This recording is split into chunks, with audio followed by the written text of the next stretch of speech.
CELIP ele tem 25 anos de história. Ele começa antes mesmo da existência da FARJ, né, com companheiros que foram responsáveis por, de alguma forma, rearticular a nossa militância na passagem da ditadura para esse processo de reabertura para o Estado Democrático de Direito, que era o Juan Pérez. E em torno da iniciativa dele e da companheira dele se formou o Ideal Pérez. Se formou o CEL na época, que era o Círculo de Estudos Libertários. Com o falecimento do Ideal Pérez, se eu não me engano, no ano de 92, é isso? Foi depois de 97, por aí. Esse espaço de estudo passa a se chamar CELIP, em homenagem ao trabalho desse companheiro. Com a fundação da FARJ no ano de 2003, como esse espaço era mantido por companheiros que ajudaram a fundar a FARJ, ele se tornou então nossa instância pública de estudo, de formação.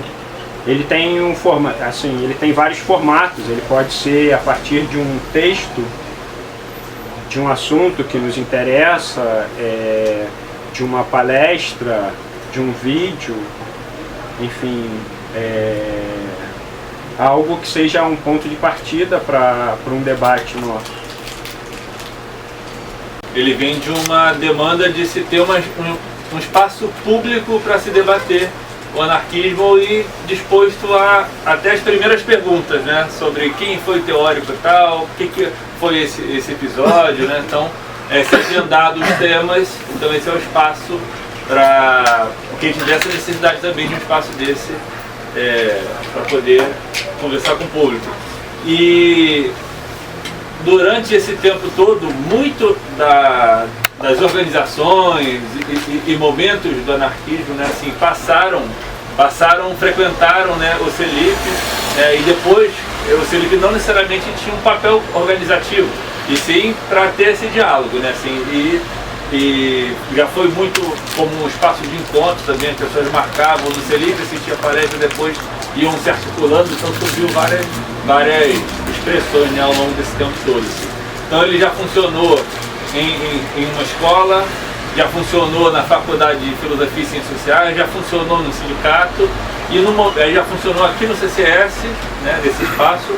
E aí ele parou de ter um local fixo e começou a ter CELIP onde as demandas apareciam, e o CELIP ser essa instância de debate. Então tem o CELIP em Campo de Goitacazes, já teve CELIP em universidades, assim, né? E aí esse está sendo a dinâmica atual, né? O CELIP ser então essa instância da FARJ para esses debates. Bueno, empezar con la relación del movimiento sindical uruguayo y anarquista con Brasil data de muy lejos en el tiempo, ¿no? Nosotros ubicamos el movimiento sindical en Uruguay en 1860, ¿sí? Y de ese periodo está el sindicato de artes gráficas, que se llamaba Unión Tipográfica. Con el tiempo después cambió de nombre y se conformó el sindicato de artes gráficas. Ese periodo es el ingreso de las ideas de Proudhon en el Río de la Plata.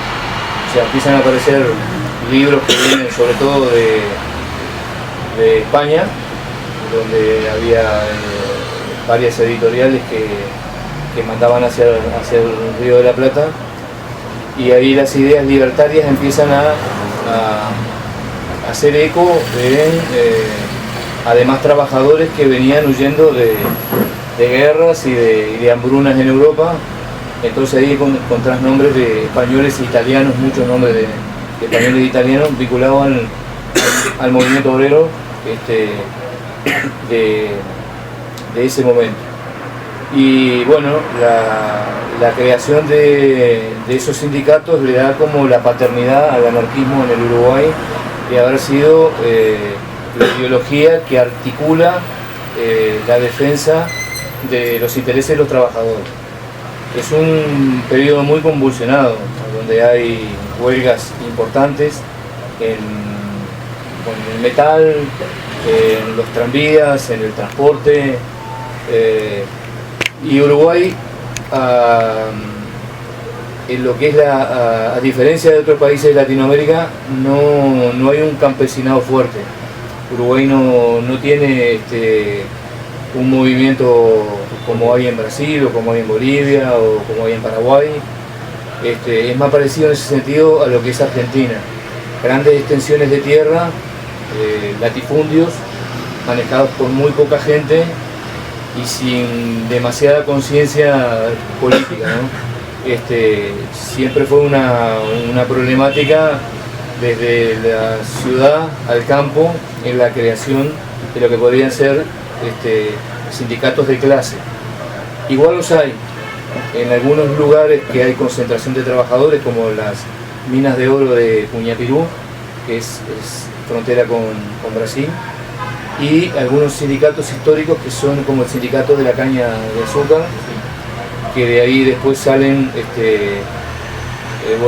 vinculados a grupos de la guerrilla, que es el caso de Raúl Sendic, que es uno de los fundadores del MLN, que es de ese sindicato donde el anarquismo había tenido presencia en principio del siglo. Y el anarquismo, junto con el movimiento obrero, van de la mano en lo que es la construcción de una sociedad de resistencia, ¿no? que sería como la particularidad para esa etapa del movimiento, que es un periodo de resistencia al sistema capitalista. Pero no se queda solamente en declarar, en una cuestión de declaratoria. Camina con alternativas en los diferentes frentes. Entonces tenemos de ese periodo histórico la creación de escuelas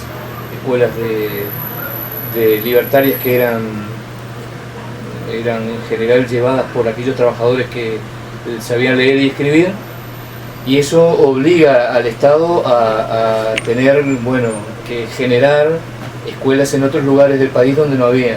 O sea, se logra de alguna manera llevar adelante un trabajo alternativo en cuanto a la educación, y el Estado tiene que actuar. De ese periodo hay, dramaturgos como Florencio Sánchez, un militante destacado en el Río de la Plata con muy buenas obras de protesta y de esclarecer en ese sentido de la problemática de la sociedad uruguaya de ese momento.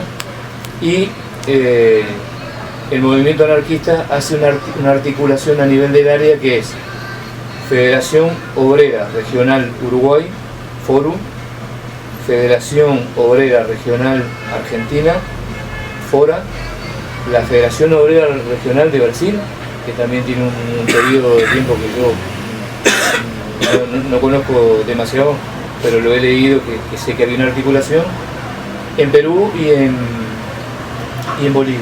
Eso como aglutinando a lo que es el internacionalismo, y a nivel del área de la Asociación Internacional de Trabajadores, AIT, que en muchos casos todavía en algunos lugares sé que hay algunos grupos vinculados, pero ya no tienen prácticamente existencia política, ¿no? En el caso de la Federación Obrera Regional Uruguaya, llegó con cierta fuerza hasta la década del 40 aproximadamente en Uruguay.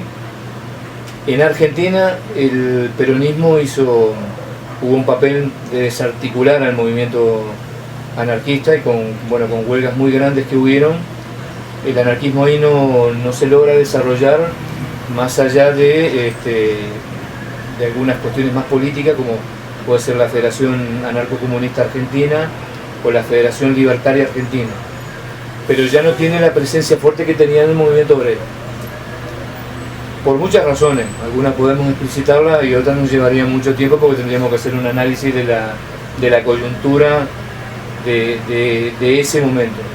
En Uruguay, entre otras cosas, la creación del Partido Comunista en 1920 en Uruguay logra articular cierta presencia en el movimiento sindical que hace que el anarcosindicalismo pierda injerencia, diríamos, que pierda de alguna manera la presencia que había tenido hasta ese momento, porque estamos hablando casi de 70 años de organización. Ahí hay un quiebre con el anarcosindicalismo, que hay algunos autores que plantean que el anarquismo organicista es el responsable de lo que ocurrió. Bueno, nosotros no somos responsables de lo que ocurrió. Ahí lo que ocurrió es que la coyuntura política uruguaya articula los gremios que antes eran anarcosindicalistas en otras articulaciones políticas que no tienen que ver con eso. Entonces, bueno, al perder fuerza del anarcosindicalismo, el anarquismo empieza a trabajar en lo que se llamó los gremios solidarios. Los gremios solidarios hacen un trabajo de resistencia, marcando la etapa como periodo de resistencia, y empieza a trabajar en aquellos gremios que tenía el anarcosindicalismo, que ya había perdido fuerza, y la mayoría de los gremios o tenían que ver con el anarquismo de los gremios solidarios o con los gremios vinculados al Partido Comunista, que obviamente tenía fuerte apoyo de la Unión Soviética, ¿no? No solamente digo apoyo en cuanto a ideología, sino apoyo económico. En Uruguay llegaban a venir $3 millones por año de apoyo al sindicalismo comunista.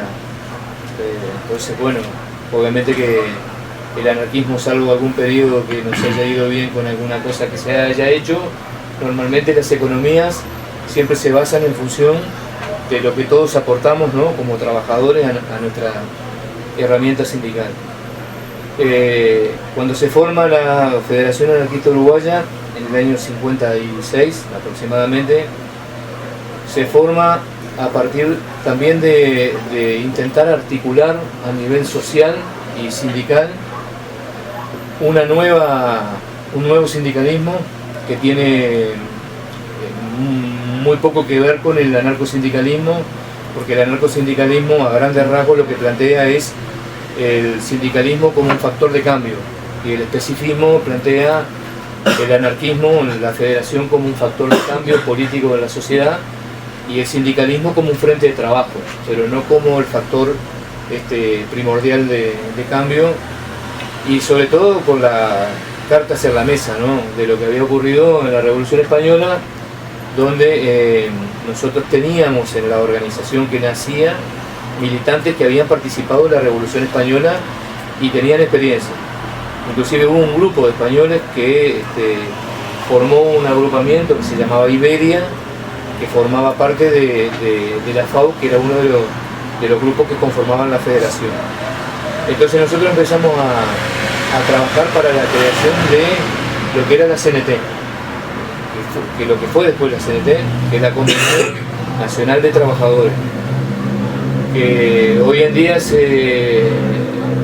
con una relación política diferente, muchos de los que están ahí, de la burocracia que está ahí, habla de convención, porque la convención tiene una articulación jurídica que la convención no la tiene por estatuto, que es cada sindicato un voto, no importa la cantidad de integrantes que tengas, ¿sí? Eso es una impronta del movimiento libertario y anarquista, ¿no?, en Uruguay, del apartidismo, que no haya partidos políticos dentro de la convención, y bueno, y una articulación de resistencia y de lucha. Inclusive la primera jurídica habla de una huelga general ante la eventualidad de un golpe de Estado. Estaba puesto en uno de los puntos. Y aquí paro, si es que me están entendiendo, o es que hablo muy rápido, o es que quieren que Rafael haga una síntesis. Que tiene una participación importante el anarquismo en la fundación en el año 62 de la CNT, ¿sí? que algunos compañeros del nombre lo utilizan un poco en homenaje a la CNT española. Eso es real porque recuerdo algunas discusiones vinculadas a ese tema. Y la CNT, que tiene una articulación muy buena en sus estatutos, ¿no? Bueno, estatutos que la mayoría hoy no respeta, ¿no? ¿Sí? Y esos estatutos, obviamente, que toman en cuenta la coyuntura, porque el anarcosindicalismo seguía planteando un accionar que tenía que ver con la década del 30, pero no tenía que ver con la década del 60. Creo que igual eso es un factor que el anarcosindicalismo lo tiene, porque en España ocurre lo mismo. En España sigue reivindicando la CNT, aunque podamos decir muchas cosas del CGT articula en función de la sociedad en la que vive, y CNT sigue con determinado planteo como si viviera Durruti y fuera el año 36 sino el año 2015. Poco en función de eso se articula, y el Partido Comunista, que no estaba en la fundación del año 62, cuando ve muy inteligentemente que ahí había algo que iba a conformar una tarea sindical unitaria, se integra en el año 64, o sea, 2 años después, con una cantidad de sindicatos bastante importante también, o sea, sindicatos que nosotros siempre los tomamos como sindicatos que quisiéramos tener presencia, porque son sindicatos que te paran el país, ¿sí? O sea, si vos tenés fuerza en el sindicato de la luz, ¿sí? En el sindicato del transporte o en el sindicato petrolero, si vos parás el país. Eso es una medida de fuerza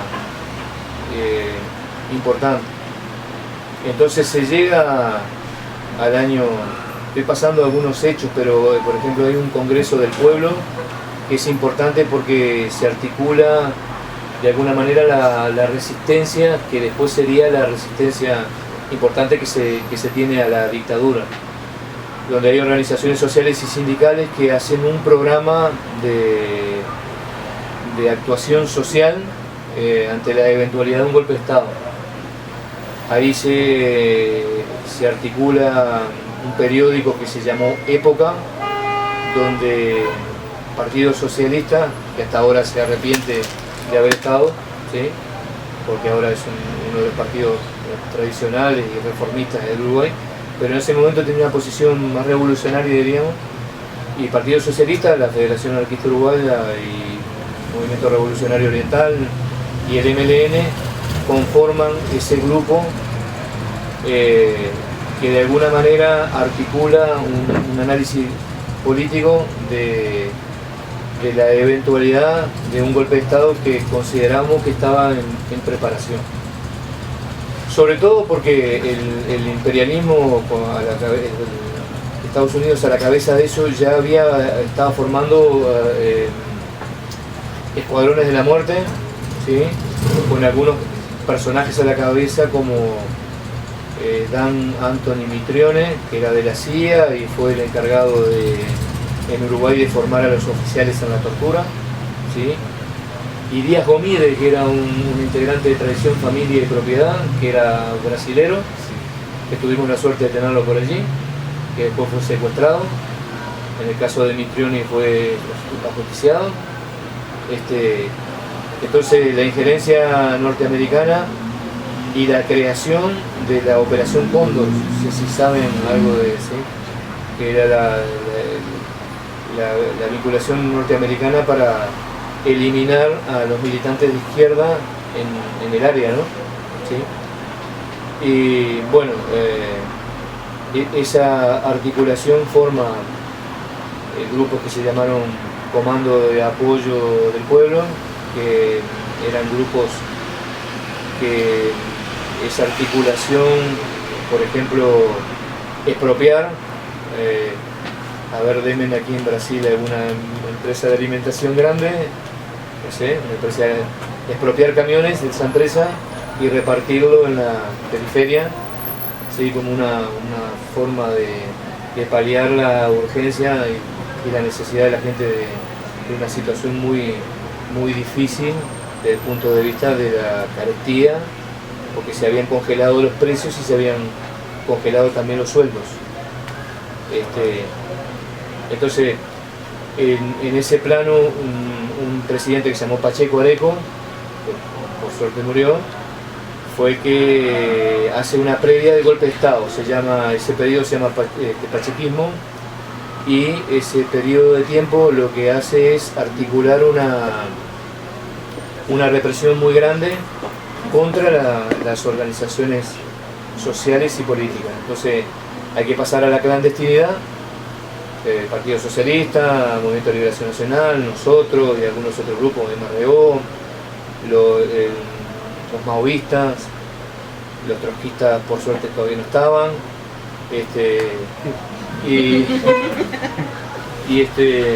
no tenían nivel de existencia, ¿no? Digo por suerte porque si no tendría que nombrar a 18 grupos de trotskistas, ¿no? Porque se dividen permanentemente, peor que nosotros, ¿no?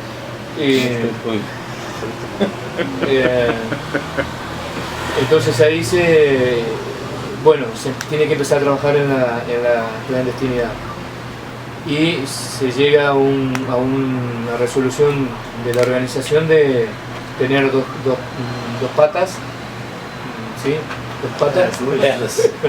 Dos piernas, y ahí se articula la parte de la resistencia obrero estudiantil, ¿sí? Como una articulación social, y la OPR 33 como la parte armada, ¿sí? Porque ya había escuadrones de la muerte funcionando y golpeando a militantes y movimiento obrero. Entonces esa articulación se llega al año 73 con el golpe de Estado, que ellos pienso que esperaban que iban a desarticular al movimiento obrero en muy poco tiempo, y hubo una huelga total de 15 días con resistencia en las fábricas y de enfrentamiento. Y ahí hay un papel que juega el Partido Comunista, que es el papel de levantar la huelga.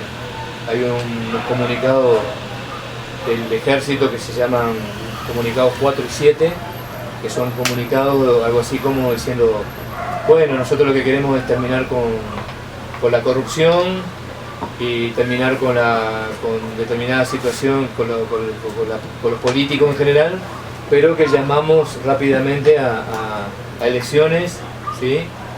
Y bueno, eso se lo podía creer quien quisiera, pero nosotros considerábamos que la única manera de poder realmente tener alguna articulación en la conversación era con la libertad de todos los presos políticos. El país estaba lleno de presos, había más de 4.000, y con el cese de la tortura, porque estaban militantes sindicales y políticos siendo torturados en la mayoría de los cuarteles del país. Eso no ocurre así, por lo tanto nuestra organización no participa, pero el Partido Comunista convoca a levantarla por intermedio de sus gremios, de levantar la huelga, ¿sí? Entonces la resistencia es fuerte, con muchos presos, con mucha gente saliendo del país. Estamos hablando de que hay más de medio millón de uruguayos en el exterior, que hay más de 200 muertos en los enfrentamientos, y que hubieron en algunos momentos, de cada 5 uruguayos, 3 pasaron por la cárcel en averiguación, etcétera, etcétera. Y viene un periodo muy complejo. No nos olvidemos que ellos están desde el 73 hasta el 81, sí, aproximadamente todos esos años siguen los militares gobernando, y ahí creo que algo que ellos consideraban que ese plebiscito que se iba a hacer favorable, que era con un plebiscito que lo que quería era una reforma constitucional que le daba potestades para seguir en la presidencia, siendo los militares los que gobernaban el país, y perdieron por el 90 y pico % del voto. Entonces no tuvieron más vueltas que convocar, ya con el deterioro a nivel internacional y con el deterioro a nivel político tuvieron que convocar a elecciones con partidos proscriptos, ¿no? El Frente Amplio no pudo participar en la primera elección y bueno, las organizaciones anarquistas, que algunas salíamos de la cárcel, otras veníamos del exterior y otras estábamos operando clandestinamente en Uruguay, formamos una coordinadora para, bueno, un poco para tomar en cuenta que había que hacerse una autocrítica del actuado, ¿sí? Más allá que la hayamos hecho o no, pero la autocrítica había que hacerla, de las situaciones que habían ocurrido ahí, porque no había sido poca cosa lo que se había desarrollado. Y en función de eso se hace la coordinadora ProFAU con la participación y tratando de la refundación de la FAU, ¿no? La refundación de la segunda época de la FAU. Y como los seres humanos somos bastante pícaros, yo no estoy contando parte de una situación que nos ocurrió y que necesariamente la voy a decir porque alguien me puede hacer la pregunta. En un momento de la FAU cercana al golpe de Estado, estando en la clandestinidad, algunos elementos del marxismo, ¿sí?, quisieron integrarse al anarquismo de FAU, ¿sí? Un error para mi punto de vista que hizo que esa articulación formara el Partido por la Victoria del Pueblo, ¿sí? Ese Partido por la Victoria del Pueblo operó en Argentina, un congreso que hubo, del cual nosotros no participamos porque estábamos presos o no teníamos posibilidad de participar. Algunos de los compañeros que habían participado en FAU sí participaron de ese congreso, pero como están desaparecidos, nosotros no podemos hacer hablar a los muertos, ¿sí? Por lo tanto tampoco sabemos muy bien cuál fue la posición de Gerardo Gatti, otros compañeros que participaron, que sabemos que participaron por lo menos indirectamente de congreso. Entonces, un poco en respuesta a eso, un grupo de compañeros que yo integré, formamos un grupo Los Solidarios para seguir resistiéndonos al régimen. Y bueno, un grupo de unos 10 compañeros, tal vez el más conocido es Idilio de León, nosotros le decíamos el Gauchito. Ese grupo tiene unos cuantos enfrentamientos con el ejército, estamos siendo diezmados, no tenemos posibilidad de desarrollar más que un enfrentamiento a muerte, porque era eso. Y bueno, y ahí tuvimos que replegarnos porque la situación estaba muy compleja. Y bueno, algunos compañeros anduvimos por Latinoamérica haciendo cosas y tratando de, bueno, en algún momento poder volver a articular ahí. Y por eso ahí sí, con la defensa del anarquismo, más allá de que tuviéramos carencias, que debemos tener montañas, pero que nos parecía que la articulación con el marxismo no desarrollaba aquellos sectores o aquellas cuestiones que podíamos denominar como carencias que el anarquismo tiene y que deberíamos de desarrollar más. Y bueno, vivir con esas carencias tampoco hubiera sido nada traumático porque habíamos desarrollado una buena tarea a nivel sindical con una cantidad de trabajo en sindicatos y que habíamos logrado articular también una resistencia armada bastante importante, que creo que a nivel latinoamericano estábamos con un buen nivel de operatividad en ese momento. Bueno, ahí se llega a esa problemática del PVP que además por razones de seguridad es desarticulado totalmente en la Argentina, con una enorme cantidad de compañeros desaparecidos hasta hoy. Caso Gerardo, Mechoso, Julien y alguna gente del grupo que también fue a la Argentina y que, bueno, por razones de relacionamiento, que nosotros ya lo sabíamos porque había habido, en la previa del Pachecato, había habido reuniones entre los jefes de policía del área para articular políticas, ¿no? Políticas sobre todo de recabar información que ahora ha sido desclasificada por el Departamento de Estados Unidos y ahí nosotros hemos tenido posibilidad de ver cosas. Y después, bueno, mucha información que en un país chico se logra también recabar mediante confidentes y gente que dijo más de lo que debía decir también, ¿no? Sí. Chismoso. Bueno, ahí se llega a la salida de la dictadura para hacer un periodo medio rápido, donde bueno, nosotros articulamos a la organización por frentes de trabajo, pero nosotros habíamos perdido nuestros cuadros políticos, ¿sí? O sea, nosotros teníamos que empezar de menos cero, porque no teníamos compañeros para escribir artículos. Esa es una realidad que tenemos que... Compañeros que tenían muy buena formación de la organización anterior, estaban desaparecidos, muertos o bueno, entonces había que articular todo eso nuevamente. Ahí se hicieron algunos materiales de elaboración y de formación política, utilizando sobre todo en la parte doctrinaria a Malatesta y a Bakunin, y yo que meto algo de Kropotkin porque me gusta, ¿sí? Soy medio kropotkianiano. La conquista del pan, ¿sí? Campos, talleres y fábricas, algunas cuestiones que daban para la formación política, sobre todo de los más jóvenes, que era con lo que teníamos que formular la nueva organización, porque gente veterana, estaba Juan Carlos, Mechoso, y yo que soy de una intermedia, y la demás gente ya no estaba. Entonces ahí empezamos con un trabajo de material, de sacar materiales para la parte de la formación política.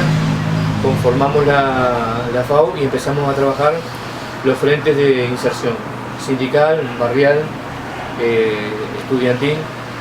Bueno, a barrial a veces se le dice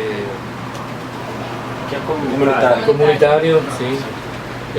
Y bueno, en la articulación esa política de empezar a trabajar en los gremios y a trabajar con muchas dificultades porque la coyuntura había cambiado y bueno, a nivel de secundaria, que habíamos tenido una fuerza importante, o en la universidad,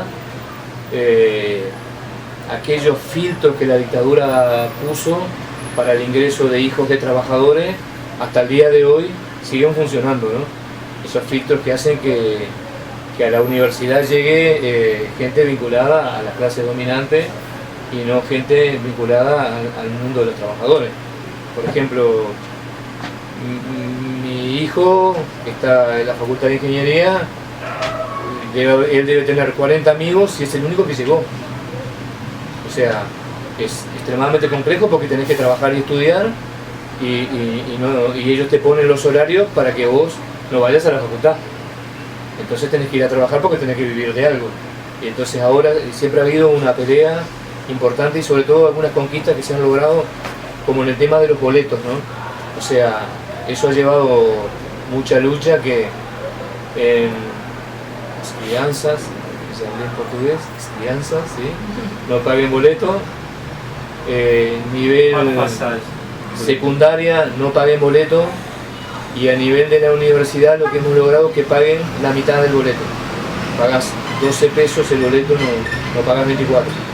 No es mucho, pero bueno, es una ayuda importante para lo que es la economía del estudiante, ¿no? Pero ellos se llenan la boca hablando del país productivo, ¿no? Entonces, si en un país con producción no tenés ingenieros, no tenés arquitectos, no tenés gente formada, como vos hablas de producción, si en la producción no tenés gente que pueda operar para que esa producción se lleve adelante. Entonces, en realidad, sos un país de servicios, en el caso de Uruguay, que tiene, bueno, la ínfula de decir que nosotros tenemos una educación, una salud, una cultura general, que tenemos un 97% de alfabetismo, Pero bueno, pero la ignorancia no tiene que ver con el alfabetismo. Podés saber leer y escribir y ser tan ignorante como cualquiera, ¿no? Un poco por ese lado. Y bueno, la articulación sindical, si bien ha costado, en Uruguay, para que entiendan cómo se trabaja la parte sindical, voy a decir sobre el Sindicato de Artes Gráficas porque después todos los demás funcionan más o menos de la misma manera. En el Sindicato de Artes Gráficas, yo que soy trabajador gráfico me afilio al sindicato y pago 100 pesos de mi afiliación. Y el Sindicato de Artes Gráficas tiene listas, que está por ejemplo la 1920 que corresponde al Partido Comunista, la lista 3 Gerardo Gatti corresponde al movimiento anarquista, y puede haber otras listas que tienen que ver con los católicos, o que tienen que ver con los amarillos, o que tienen que ver con lo que se quiera, porque esa articulación está. Entonces, participamos en la elección del sindicato y según los votos es la representación que tenés en el Consejo Federal del Sindicato. ¿Sí? ¿Me siguen hasta ahí? Sim, já entenderam isso? Tem uma eleição aí de acordo com os votos. A representação é de acordo com os votos, a quantidade de votos que tem para cada lista. Paritário, Entonces tenemos 13 delegados, se proporcionan, 13 delegados, entonces el presidente, por ejemplo, el presidente, el secretario general, pertenece a la lista mayoritaria, ¿sí? Entonces, a mí me parece que siempre hay que estar en las tareas que el sindicato tiene, porque es una manera de que los trabajadores vean qué forma de actuación tenés, ¿sí? Por ejemplo, nosotros tenemos un fondo de vivienda y yo una vez fui de delegado del fondo de vivienda porque a mí me eligieron los trabajadores y el que había ido antes era un integrante de la lista 1920 que es del Partido Comunista, y ese fondo es bipartito, es obreros y patrones, ¿sí? Entonces yo fui por la parte de los delegados, de los trabajadores, delegados de los trabajadores, y el patrón sacó una botella de whisky y puso 2 vasos en la mesa, ¿sí? Y me iba a servir, yo le dije no, y él me dijo, ¿no toma? No tomo con patrones, ¿sí? Entonces ahí ya quedó una situación, porque ¿qué pasa? Se hacen componendas entre los comunistas y la burguesía y los patrones. Entonces, bueno, la patronal buscó todo el tiempo que yo no fuera el delegado, pues yo tuve el año como me correspondía y el aire se cortaba, ¿no? El aire se cortaba. Pero bueno, pero ahí lo que llevamos fue lo que los trabajadores habían decidido para esa instancia, que es el relacionamiento. Porque ellos de repente te planteaban hacer un condominio donde las casas valían $100.000. Entonces, ¿qué trabajador va a poder hacerse cargo de una cuota si tu casa vale $100.000? Si nosotros podíamos hacer casas por $10.000 o $15.000 y el trabajador en 5 años podía pagarlas y no tener 30 años para pagar una casa. O sea, toda una vida para pagar una casa. Entonces eso como que nosotros logramos articular y capitalizar el fondo de vivienda, y en un momento determinado la patronal abandonó el fondo de vivienda, entonces el fondo de vivienda lo lleva adelante el sindicato, lo articula el sindicato, genera viviendas populares, ha hecho construcciones para los trabajadores y se hace por sorteo de todos los miembros de integrantes del sindicato, y de todos los trabajadores gráficos. Y yo acá hago una diferencia porque yo no estoy de acuerdo con que sean todos los trabajadores gráficos, porque los pelegos para mí no tienen derecho a tener una vivienda. Todo el mundo me mira y después no están de acuerdo, ¿sí? Pero a mí me parece que no puede ser que algunos que están en contra de los trabajadores después participen en el sorteo y tengan una vivienda, porque mi discurso es, no conozco ningún pelego que a la hora de que su gremio conquiste determinadas cuestiones, vaya al patrón y le diga, no, a mí no me des el aumento porque yo no estoy sindicalizado. El pelego se hace cargo de lo que ganan los trabajadores organizados, ¿viste? En Uruguay. Si los trabajadores organizados tienen 10 pesos más la hora, al pelego también se lo dan. Y si fuera tan convencido de que él tiene que estar del lado del patrón, ¿por qué no le dice al patrón de no pagar, que no le pague lo que conquistaron los trabajadores, si él no está gremiado, si él no está dentro de la lucha de clase entre obrero y patronal? ¿Viste? Bueno, eso se ha ido reviendo y bueno, y hemos tenido alguna chance de tener una posición un poco más real de que participen los trabajadores gráficos que están organizados. Ha sido una lucha. Y la otra lucha ha sido de que no haya rentados en el sindicato, porque el sindicato tenía presidente y secretario que se le pagaba al sindicato una mensualidad. Y nosotros, presidente, cuando tuvimos la Secretaría General, renunciamos al dinero ese y llevamos una asamblea, y esa asamblea votó favorablemente a que no fuera rentado los militantes que están ahí. Por representarse a los trabajadores, bueno, representarse a los trabajadores. Tenés que ir con tu tiempo, pero bueno, va por dinero, vos vas por conciencia política y por defensa de los intereses de la clase trabajadora. Por lo tanto, no es por un tema de plata. Entonces los sindicatos se articulan de esa manera y el Frente Sindical nuestro trabaja con la agrupación sindical y no hace mucho de esto, hará unos 2 o 3 años, ganamos las elecciones en el sindicato del taxi.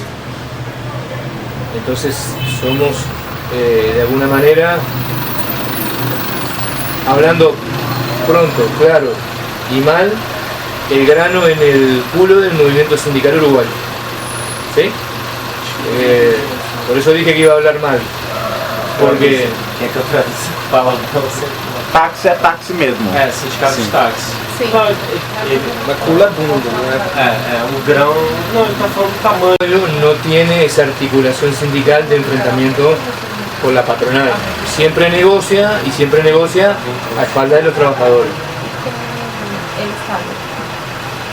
Bueno, la relación con el Estado de parte del sindicalismo, obviamente el sindicalismo libertario no tiene relación con el Estado en cuanto a que vos digas, bueno, hay componendas o cosas que se puedan firmar con ellos. Pero en el caso del Partido Comunista, utiliza el movimiento sindical como polea de transmisión del partido Frente Amplio. ¿Sí? Entonces, entre otras, a base de acuerdos de firma de paz social para que el Frente Amplio pueda articular su plataforma política. Su plataforma política es rebaja de salarios, su plataforma política es pérdida de conquistas, su plataforma política es acuerdo con el imperialismo, con la TIFA, con relacionamiento de balanzas comerciales que no nos favorecen, ¿sí? Entonces la paz social es firmada porque la presencia del Partido Comunista es fuerte en el movimiento sindical. Y eso es una pelea, porque lo que no han podido hacer, porque eso sí es una impronta del movimiento libertario, es que el movimiento operario o el movimiento sindical uruguayo es apartidario.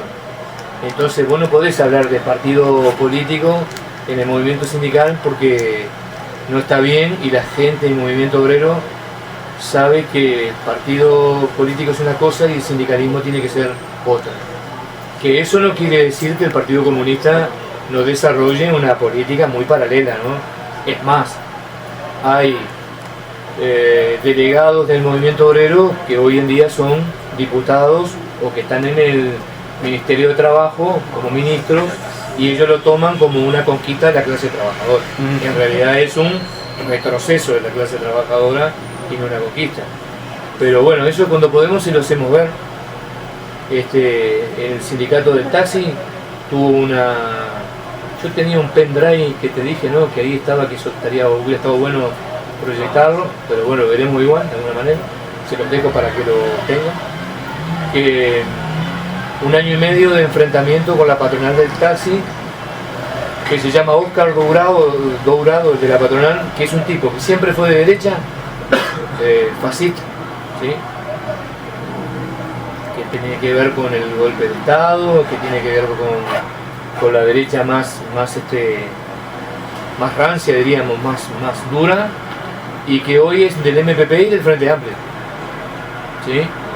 Se rearticulan buscando prebendas del gobierno, y bueno, el gobierno en esa paz social, como que todos tenemos posibilidades, y bueno, esa misma paz social que hace que no se encarcelen a torturadores de la dictadura reciente, y que haya solamente 2 o 3 presos nada más, que no se profundice en la aparición de los compañeros desaparecidos, en la aparición de niños desaparecidos como botín de guerra, y que además se enjuicien a todos los industriales que participaron del golpe de Estado.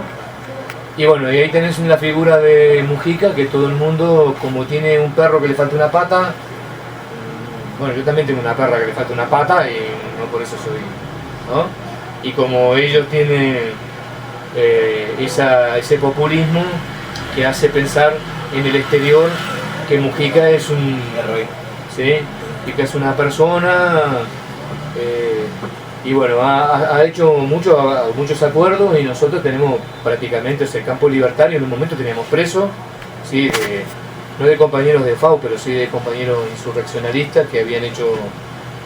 En realidad hay una plaza que está en camino a una conmemoración que se hace en defensa del derecho de asilo en Uruguay, porque el derecho de asilo se rompió en el gobierno de la Calle, que fue un gobierno blanco, y se extraditó a militantes de ETA hacia Europa, y ahí hubo un enfrentamiento muy grande con policía, entonces ahí se llama el filtro, capaz que se pone el filtro en internet, ahí van a ver, y ahí en el camino al filtro, al homenaje a ese tema, que hubieron 2 muertes ahí, en el enfrentamiento con la policía, hay una plaza que es de un comisario perseguidor de anarquistas y apaleador de anarquistas, que fue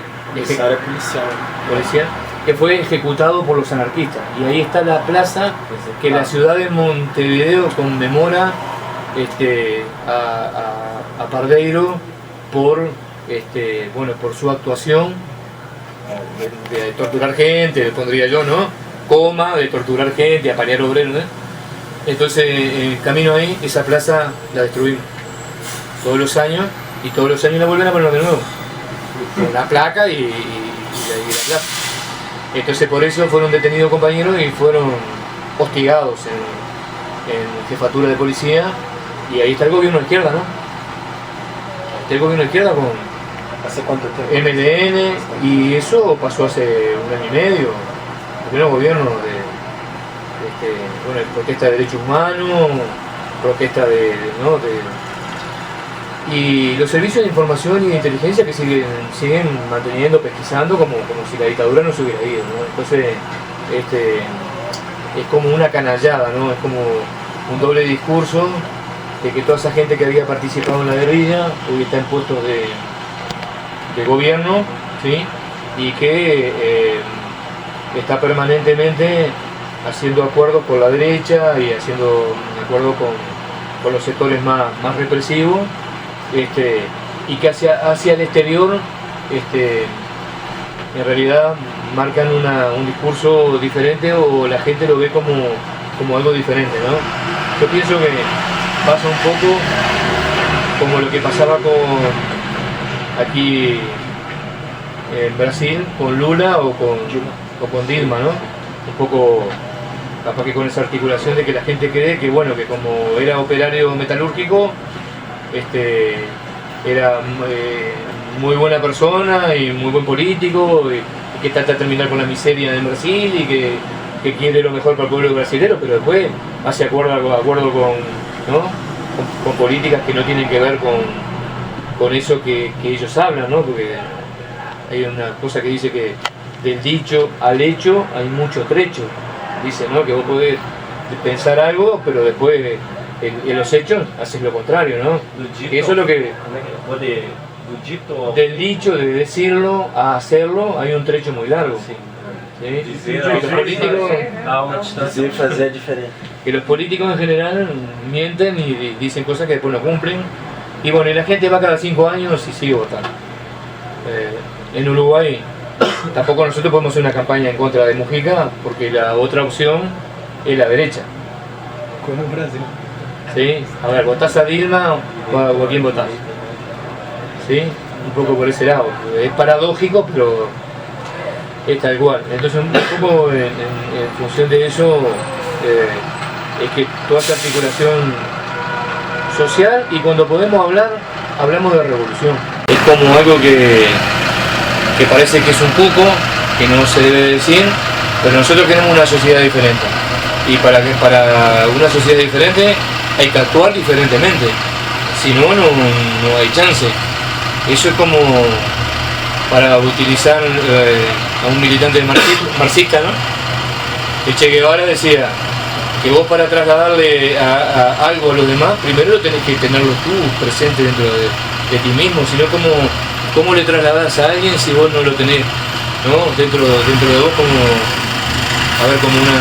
una actitud de vida y como una actitud de cambio. No puedo hablar de género y si después voy y le pego a mi compañera, ¿sí? O le pego a mi hijo, o trato mal a una persona de edad, porque me pregunta 3 veces la misma cosa, ¿sí? Tal cual, ¿no? Y bueno, en este momento creo que hemos crecido en la parte sindical, tomando en cuenta también la experiencia y bueno, y un enfrentamiento de 1 año y medio donde creo que el sindicato del taxi ha salido fortalecido. Hemos fortalecido algunas iniciativas como una cooperativa de telefonistas de parada, que antes eso era de la mafia. Entonces vos querés un taxi, llamás por teléfono y ahí hay compañeros que trabajan y que se trabaja mucho el tema de la formación, que se entrega una canasta de Navidad con artículos para ayudar a la parte económica, que se entrega una canasta para los niños en edad escolar, y ahora este año se ha entregado una canasta secundaria, y bueno, ya todo que estudie, hay una canasta que tiene cuadernos, que tiene lápices, que tiene muchas cosas ahí que puede ayudar.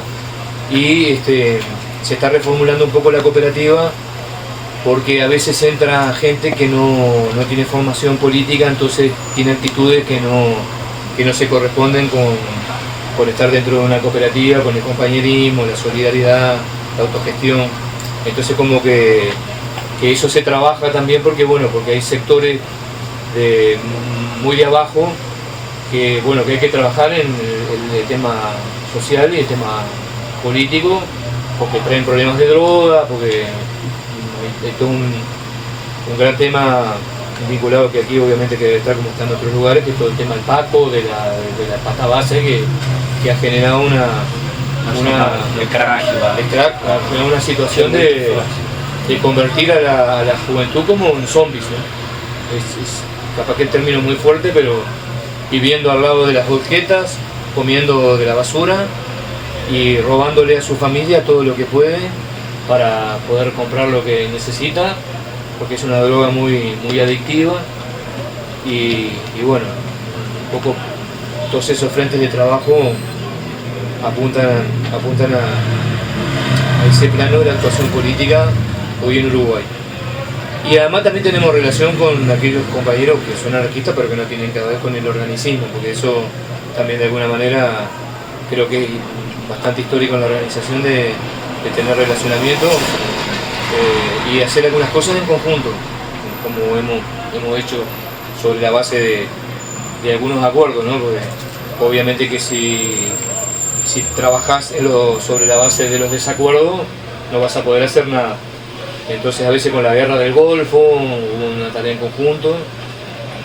Y de lo que me olvidé que quería decirle, que el vicepresidente de la República, que es el hijo de Raúl Sendic, padre, ¿no?, del bebé Sendic,